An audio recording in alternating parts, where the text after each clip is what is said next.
السلام علیکم ورحمۃ اللہ وبرکاتہ۔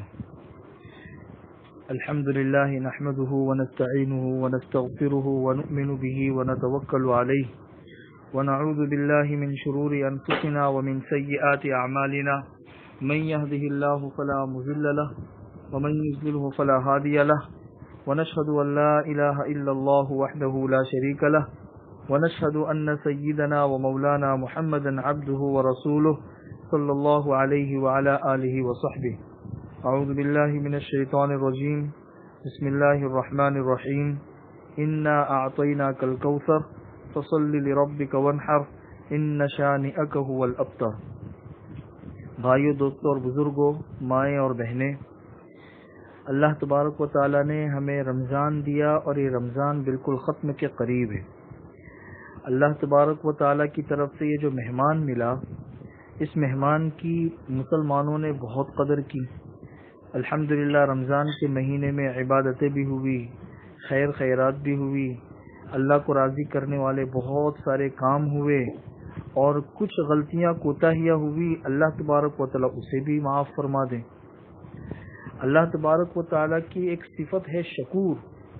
قرآن کریم ہم پڑھتے ہیں تو قرآن کریم میں اللہ تبارک و تعالیٰ کی بہت ساری صفات ہیں، ان میں سے ایک صفت ہے اللہ کی شکور۔ شکور کہتے ہیں قدردان کو۔ قدردان کا مطلب یہ ہے کہ اگر آپ کسی کے ساتھ میں احسان کرے اور سامنے والا جو ہے اس آپ کے کام کی اور آپ کے احسان کی قدر کرے اور اس کا آپ کو بدلہ دے، اس کو قدردانی کہتے ہیں۔ تو اللہ تبارک و تعالیٰ کے دوسرے صفات میں سے ایک اہم صفت قدردانی بھی ہے، جس کو شکور کہتے ہیں۔ اللہ تبارک و تعالی نیک کام کرنے والے مردوں اور عورتوں سے راضی بھی ہوتے ہیں اور ان کے کاموں کی قدردانی بھی کرتے ہیں۔ اللہ تبارک و تعالی بے نیاز ہے، لیکن بے نیاز ہونے کا یہ مطلب نہیں ہے کہ اللہ تبارک و تعالی کو نیک کام کرنے والے مردوں اور عورتوں کی کوئی پرواہ ہی نہیں ہے۔ استغنا کا مطلب عام طور پر لوگ لاپرواہ سمجھتے ہیں۔ لاپرواہی الگ چیز ہے اور اللہ تبارک و تعالی کا مستغنی ہونا الگ چیز ہے۔ تو رمضان کے مہینے میں جتنی بھی عبادتیں ہوئی، اللہ تبارک و تعالی بھی اس کو قدر کی نگاہ سے دیکھتے ہیں، اور قدر اس طریقے سے کرتے ہیں کہ اس کے بدلے میں اللہ تبارک و تعالی نے ہمیں عید المبارک کا ایک دن دیا، خوشی کا۔ لیکن یہ خوشی کا جو دن ہے، یہ خوشی کا جو دن ہے، یہ ایک دن کے بعد باسی ہو جاتا ہے، اور ایک دن کے بعد تاسی ہو جاتا ہے، اور ایک دن کے بعد ختم ہو جاتا ہے۔ ہمارے دادا حضرت مولانا محمد عمر صاحب پالن پور رحمۃ اللہ علیہ کہتے تھے کہ دیکھو، رمضان بھر محنت کی، اس کے نتیجے میں اللہ تبارک و تعالیٰ نے عید کی خوشیاں دی، لیکن یہ عید کی خوشیاں ختم ہو جائے گی۔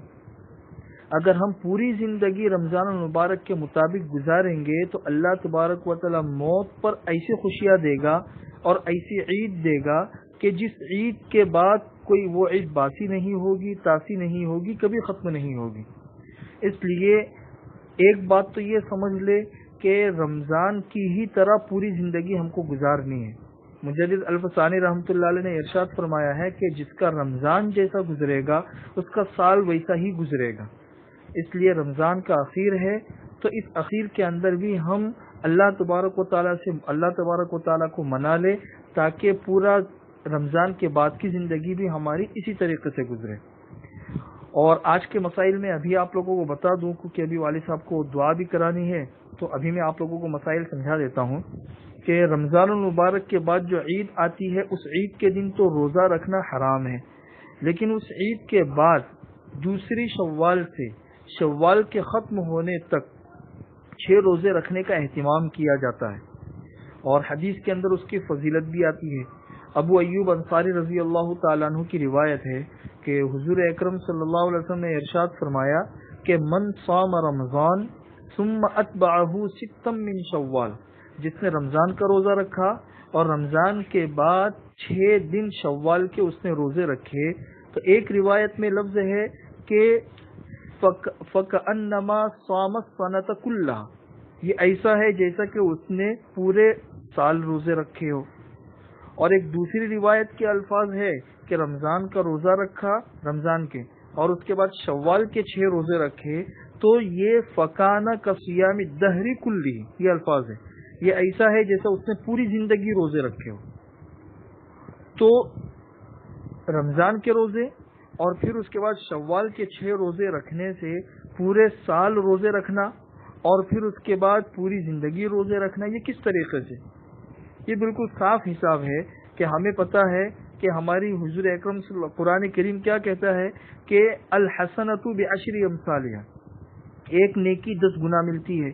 تو رمضان کے 30 روزے جو ہے نا وہ 300 روزوں کے برابر ہو گئے. ایک روزہ 10 روزوں کے برابر، تو ظاہر سی بات ہے 30 روزے 300 روزوں کے برابر. اور اگر آپ شوال کے 6 روزے بھی رکھ لیں گے تو ایک روزہ 10 کے برابر، تو 6 روزے 60 کے برابر، تو یہ 360 ہو گئے اس طریقے سے.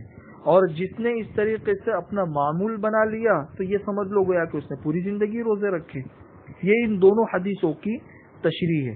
اس لیے ایک اہتمام تو یہ کرے کہ شوال کے 6 روزے رکھنے کا ہم اہتمام کریں.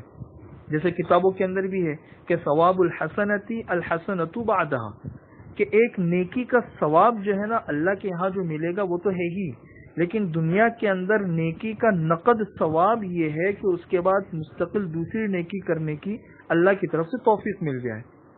تو رمضان کے روزے رکھے تو وہ روزے اللہ کے ہاں قبول ہوئے ہیں یا نہیں، تو ظاہر سی بات ہے اس کی علامت ایک یہ بھی ہے کہ ہم شوال کے 6 روزے رکھنے کا اہتمام کریں کہ نیکی کے بعد نیکی کی توفیق مل جائے نا، یہ نیکی ہی کا ثواب ہے.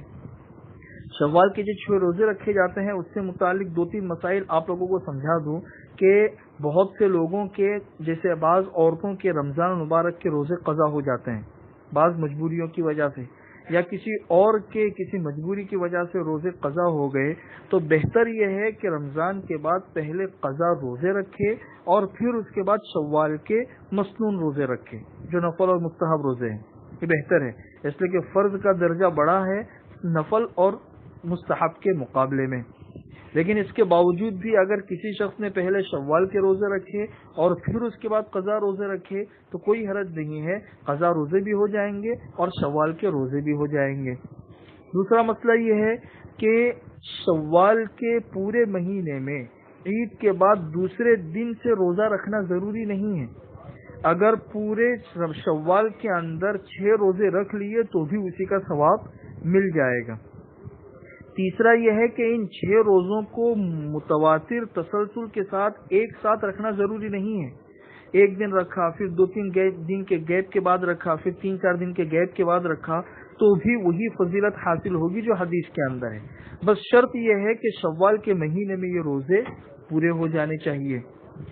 چوتھا مسئلہ یہ ہے، جیسے بہت سے لوگ پوچھتے ہیں کہ رمضان کے روزے چھٹے ہوئے ہیں اور شوال کے روزوں کا ثواب بھی حاصل کرنا ہے، تو کیا ایسا ہو سکتا ہے کہ ہم شوال کے روزے بھی رکھیں اور قضا جو روزے ہیں اس کی بھی نیت کر لیں، تو ایک ہی ساتھ میں ایک ہی عمل سے دونوں ثواب مل جائے کہ قضا روزہ بھی پورا ہو جائے اور شوال کے 6 روزوں کا جو ثواب ہے وہ بھی ہمیں حاصل ہو جائے؟